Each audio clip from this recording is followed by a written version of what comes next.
hace algunos instantes la Cumbre de las Américas, que tiene muchas ausencias y que en esta oportunidad va a hablar de varios temas. ¿Saben quién sabe bastante de este tema?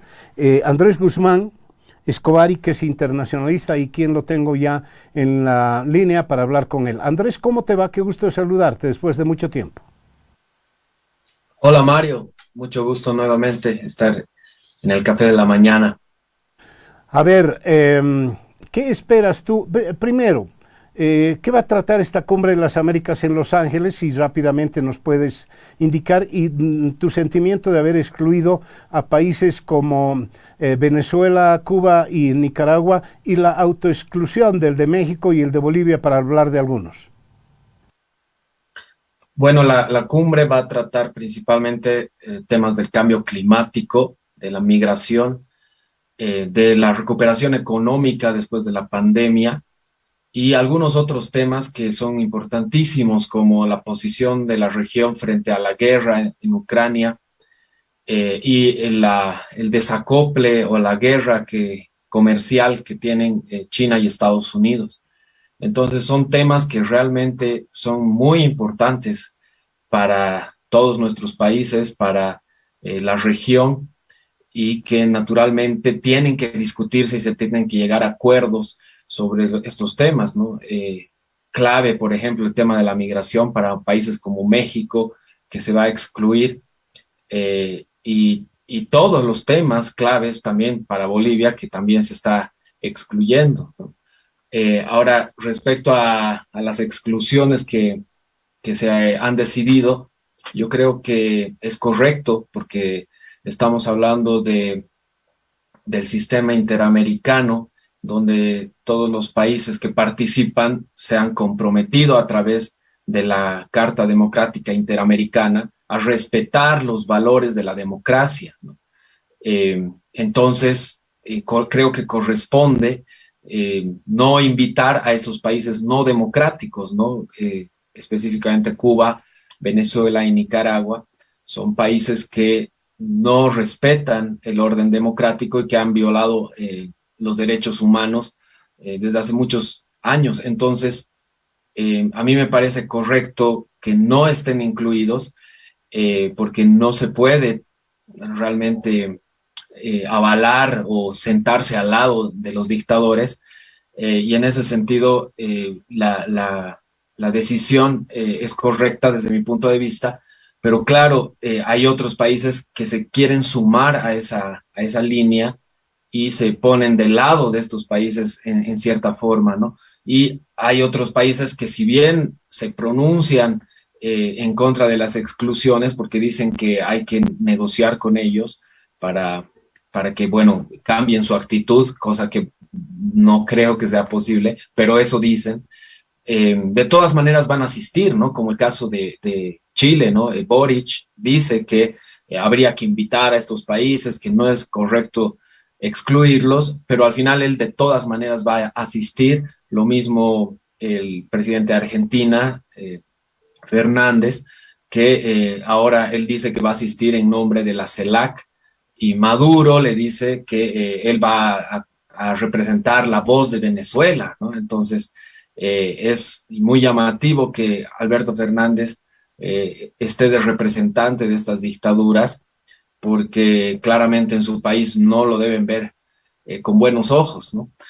Y el caso de Bolivia es también muy llamativo porque es el único que se excluye, bueno, igual que México, digamos, ¿no? Pero en el caso de México realmente para Estados Unidos es muy, muy importante, es la exclusión o la ausencia más sentida, sin duda, porque México obviamente es una potencia regional y porque está muy cerca de Estados Unidos como para estar con otra línea política. En estas circunstancias en las que vemos, por ejemplo, que Ucrania tiene tantos problemas por ser vecino de una potencia como Rusia, ¿no? Entonces, geopolíticamente hablando, México juega el mismo papel para Estados Unidos que Ucrania para Rusia. Entonces, para Estados Unidos es muy delicado que México tome otras decisiones, pero no así Bolivia, ¿no? Y por eso llama la atención porque Bolivia no gana nada, ¿no? Excluyéndose, no hemos obtenido nada concreto y es lamentable porque en realidad creo que hay más pérdidas que beneficios. Ahora, Andrés, yo al principio del programa hacía una mención al gran escritor mexicano Carlos Fuentes, y él aseguraba en un momento dado en que los autoritarismos que él había sufrido todavía estaban presentes. Seguramente, y a pesar de la temática de esta Cumbre de las Américas, va a estar presente una discusión, se va a meter de alguna forma el tema de los autoritarismos en América Latina y sobre todo los disfrazados de democracia. ¿Tú crees que pueda hacer mella, pueda ser parte de una declaración final, esto que estamos viviendo en América Latina, donde los gobiernos han cooptado poder judicial, poder legislativo, poder electoral, etcétera, etcétera, y todavía se disfrazan de democracias? Seguramente va a haber alguna mención al tema porque es importante, porque está obviamente en la agenda de la región, todos estos temas de la democracia, y naturalmente que Estados Unidos va a querer incidir en eso, porque para Estados Unidos no es tanto el hecho de que estos tres países no asistan y se incluyan algunos otros más, por la misma razón. Eso no le quita el sueño, me parece, a Estados Unidos. A Estados Unidos lo que le importa es marcar una línea clara entre la diferencia que hay entre democracias y autocracias, porque Estados Unidos está pensando en China, está pensando en cómo va a contrarrestar el ascenso de China en estos momentos, y Estados Unidos quiere posicionarse con un liderazgo de los países democráticos occidentales, el discurso de la libertad, y todo eso es lo que más le interesa a Estados Unidos, ¿no? Entonces, que no asistan a algunos países no es para tanto. Efectivamente, como decía, lo de México sí es grave, pero más allá de eso, con ningún otro país parece tener ningún problema, y los intereses principales, el foco central de la política exterior estadounidense está en el Indo-Pacífico en este momento, está en China, y para eso necesita hacer estas diferencias, ¿no? El año pasado ya Estados Unidos hizo una cumbre de la democracia, en la que tampoco invitó a estos países y tampoco invitó a Bolivia en esa ocasión, y ahora vuelve a excluir a estos países con esa intención, ¿no? De posicionarse como el líder de las democracias y de los países libres, para diferenciarse y para dejar en el otro lado a China, a Rusia y a todos los adversarios de Estados Unidos, ¿no? Entonces creo que eso es lo que más importa, y efectivamente se va a hacer alguna mención en la declaración final sobre estos temas, sobre los países que no cumplen con los parámetros democráticos del sistema interamericano. Ajá. Ahora bien, debo ir a una pequeña pausa, pero luego de una pausa te voy a preguntar qué opinas tú de los resultados de las cumbres de las Américas. Yo recuerdo que, entiendo, la primera fue en Panamá, donde se trataba de fortalecer la OEA, posteriormente en Miami, incluso de Uruguay, que trataba de fortalecer la Alianza para el Progreso, esa iniciativa de Kennedy que fue tan vilipendiada posteriormente. ¿Tú crees que para algo han servido las cumbres de las Américas, más allá de esas declaraciones meramente o esos comunicados meramente declarativos? Te lo pregunto después de los mensajes. Bien, 8 de la mañana con 55 minutos, estamos hablando con Andrés Guzmán Escobari, que es internacionalista sobre la Cumbre de las Américas, que ha comenzado en Los Ángeles. Bien, el tema es si sirve para algo. Sí, mucha gente me dirá, eso es una obviedad. Tiene que servir para algo. En algún momento dado, para reforzar las democracias en América Latina, que en un momento dado todos teníamos democracia, excepción hecha creo que de Cuba, todos teníamos democracia, y se trató en varios momentos también el tema del desarrollo sostenible y de la situación económica. pero en el fondo, ¿no es más de una declaración de buenas intenciones o crees que son útiles estas cumbres, Andrés? Podría ser útil y debería ser, ¿no? Porque se han reunido varias veces, se han realizado ya 9 cumbres con esta, y en algunas de ellas efectivamente han habido exclusiones, han habido ausencias. Por ejemplo, el 2018, Donald Trump no asistió a la cumbre que se realizó en Lima, ¿no? Y tampoco fue invitado Maduro en esa ocasión por, obviamente, sus cuestionamientos al orden democrático. Entonces sí, se discuten temas importantísimos que son importantes, obviamente, valga la redundancia, para la convivencia de nuestros países. Y lamentablemente todavía creo que en Latinoamérica tenemos este enfoque de guerra fría, de dividir todo entre izquierdas y derechas, y eso nos perjudica, ¿no? Creo que ya en otras partes del mundo ni siquiera se habla de esta categorización dicotómica de izquierda y derecha, y más bien hay otros conceptos que tienen que ver con democracia efectivamente y autocracias, pero que ya están mucho más asentadas entre, bueno, globalistas y nacionalistas y otras categorías que es lo que realmente está pasando en el mundo, ¿no? Creo que es muy importante que alcancemos acuerdos sobre el tema de la migración, por ejemplo, que es muy importante. Y otro tema muy importantísimo es el tema de la crisis alimentaria, ¿no? De la hambruna que se viene, eso hay que tener mucha claridad. América Latina es un continente, una región productora de alimentos y por tanto debería tener una política coherente, ojalá cohesionada, para enfrentar lo que se viene, que va a ser durísimo, ¿no? Pero lamentablemente nos estamos enfocando en la parte política, ¿no? De quién invitan, a quién no invitan, y eso no es la manera de encarar esto, ¿no? Ahora, claro, es muy difícil, ¿no? Son 34 países en un mismo foro, obviamente siempre hay disidencias, siempre hay discrepancias que no se van a poder resolver fácilmente, pero para ciertos países no hay ninguna ganancia en excluirse o en no asistir. Creo que más bien al contrario, hay muchas cosas que discutir, que reclamar, que negociar, ¿no? Y para eso obviamente hay que estar ahí, ¿no? Y no aislarse de estos movimientos que al final de cuentas pueden resultar en algo. Efectivamente, hasta ahora quizás nunca han tenido la incidencia que se espera, pero de eso se trata, ¿no? De entender que juntos se puede hacer más que separados y peleados.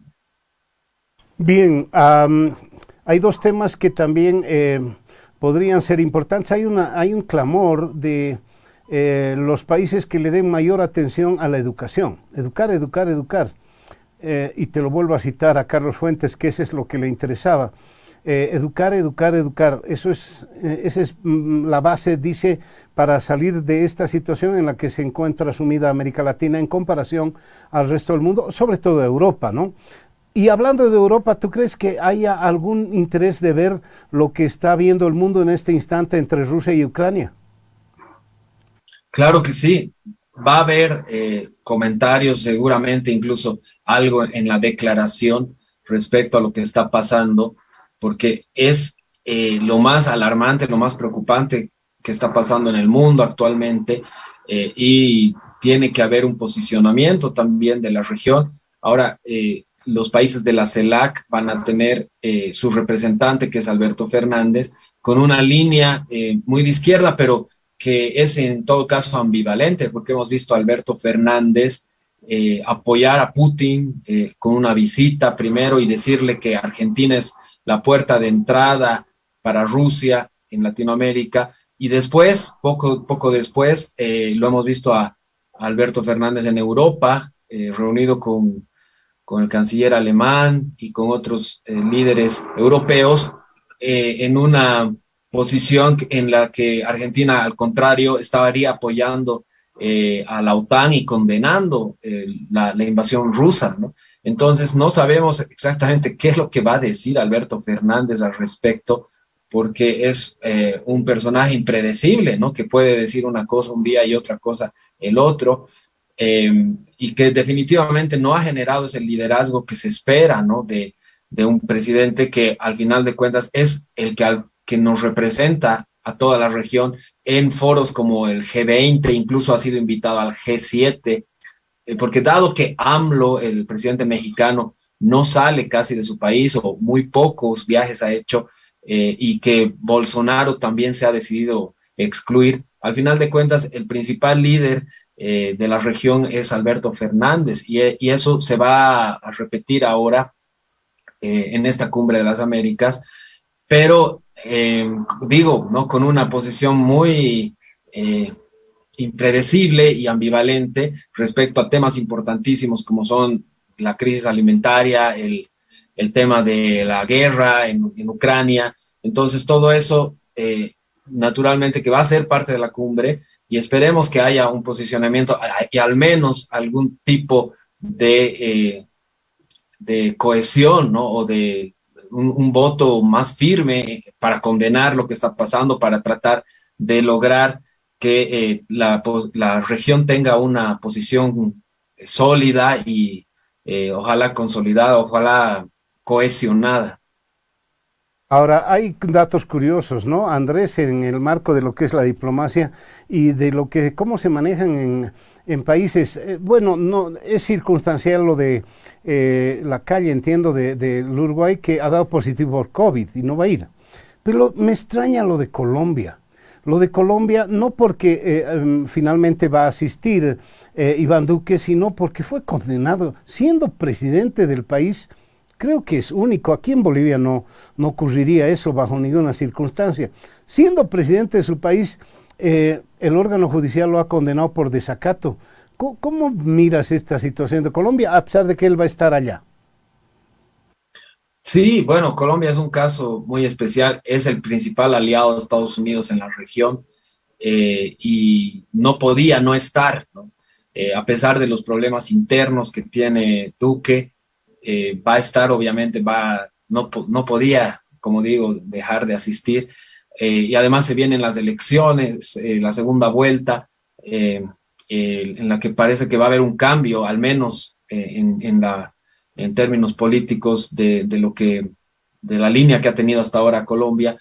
Entonces, el caso efectivamente es particular, ¿no? Pero si analizamos en realidad, cada caso es particular, ¿no? Cada país tiene una diferente línea respecto a lo que está pasando, pero hay países que juegan a los dos lados y me parece un poco más inteligente hacer como Boric, ¿no? Que se pone del lado de quienes están siendo excluidos, pero al mismo tiempo asiste, ¿no? No pierde la oportunidad, de todas maneras va a estar ahí presente para representar a su país y para dar la voz en los temas más urgentes, ¿no? Porque más allá de las afinidades políticas e ideológicas, hay temas que realmente son graves, urgentes, que se tienen que resolver, como el tema de la migración y el cambio climático. Hay que discutirlos, hay que tener una clara política respecto a todos estos temas, y excluirse no te genera ningún beneficio más allá que